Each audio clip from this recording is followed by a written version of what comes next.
औज़ुबिल्लाहि मिनश्शैतानिर्रजीम बिस्मिल्लाहिर्रहमानिर्रहीम। मैं पीर महमूद अहमद अब्बासी वाक़ एंड जामिया रिज़विया अनवारुल प्रिंसिपल जमात अहले सुन्नत पाकिस्तान बिलखसूस इस्लामाबाद और रावलपिंडी की टीम, जिन्होंने यहाँ लारैब के अंदर एक अज़ीमुश्शान ख़त्म नबूवत तहफ़्फ़ुज़ ख़त्म नबूवत कॉन्फ्रेंस का इनेकाद किया है और जहाँ बड़ी बड़ी शख्सियात जो हैं इस वक्त मौजूद हैं और ये जारी व सारी है। बिलखसूस आप देखें कि ये पाकिस्तान अमन का गहवारा है और हम अहले सुन्नत व जमात मेजॉरिटी जो मुसलमान हैं वो अमन पसंद लोग हैं, किसी किस्म का फितना ना पसंद करते हैं ना चाहते हैं।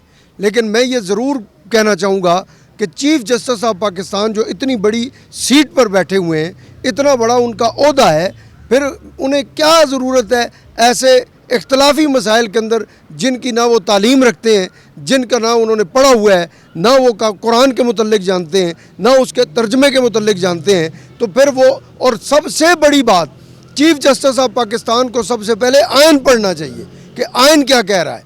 आइन के ख़िलाफ़ आप फ़ैसला देकर आप क्या समझते हैं कि ये कानून का हम फ़ैसला दे रहे हैं? आपका आइन के ख़िलाफ़ जाएँ तो कानून आपने तोड़ा है। सबसे पहले तो ख़ुद चीफ़ जस्टिस साहब कानून तोड़ रहे हैं कि जिनको आइन काफिर करार दे चुका है और जिनके मुतल्लिक आइन किसी किस्म की भी नरमी नहीं बरतता।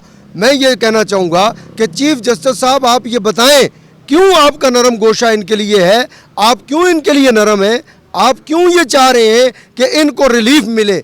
आप इसकी वजह आवाम को बताएंगे, इस उम्मत मुसलमा को बताएंगे और बिलखसूस पाकिस्तान की जो मुसलमान हैं उनको आप बताएंगे कि आपका क्या इनके साथ ताल्लुक़ है जो आपने इनसे नरम रवैया रखा हुआ है। ये फ़ैसला हरगिज़ काबिल कबूल नहीं है। अभी चीफ़ जस्टिस साहब ने रंग देखा नहीं है, अभी कुछ मामला है। चीफ़ जस्टिस साहब अभी भी होश के नाखन लें और इस फ़ैसले पर आप दोबारा रिव्यू करें और इसको सोचें कि ये आपने किस किस्म का फ़ैसला दिया है। नहीं तो वक्त जब बदलेगा फिर चीफ़ जस्टिस भी नहीं देखा जाएगा, क्योंकि ज़ात है तो मोहम्मद मुस्तफ़ा सल्लल्लाहु अलैहि वसल्लम की ज़ात है और उस ज़ात से बढ़कर सिवाय अल्लाह के और कोई नहीं है। लिहाजा चीफ़ जस्टिस ऑफ पाकिस्तान को चाहिए कि वो इस बात का ख्याल करें। नहीं तो वक्त बदला तो अदालत में जज भी नज़र नहीं आएंगे, कुर्सियाँ भी नज़र नहीं आएंगी और आप भी नज़र नहीं आएंगे।